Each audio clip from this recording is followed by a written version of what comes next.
morning, and you know what we're going to say. Tonight is our Bible study. We hope you'll be a part of it.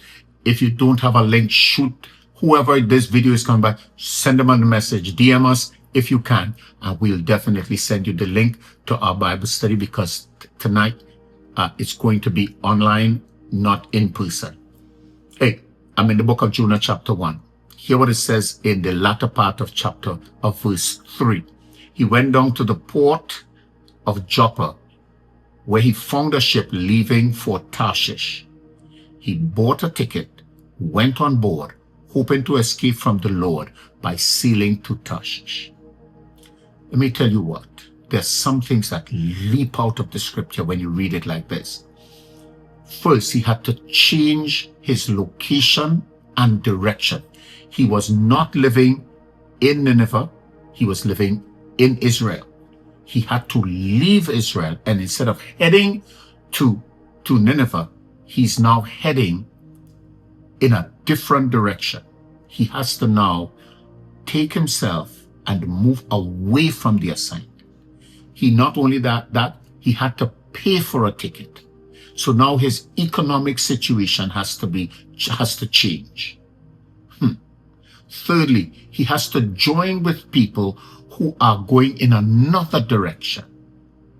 Sometimes, just sometimes, we are so bent on moving away from God and what he's told us that we don't recognize that we're engaging with people, we're losing our financial status and our economic well-being, and we're moving away from the moorings that brought us levels of maturity and involvement with God.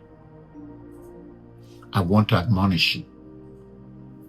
Hear what God is saying, because a lot of times we're hearing it, but it hasn't hit our heart as yet.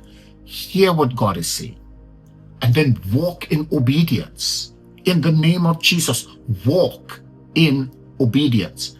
Oh, but Pastor, the task is, and it may be against your political views, it may be against your social structure and standing, it may be against your vocational expertise. I hear you, I hear you, I hear you. But I also want you to hear God. And the negatives that we put up that says, oh my goodness, we can't do this, is the very thing that God is saying he wants you to do. I encourage you today, hear, obey, now, in Jesus' name.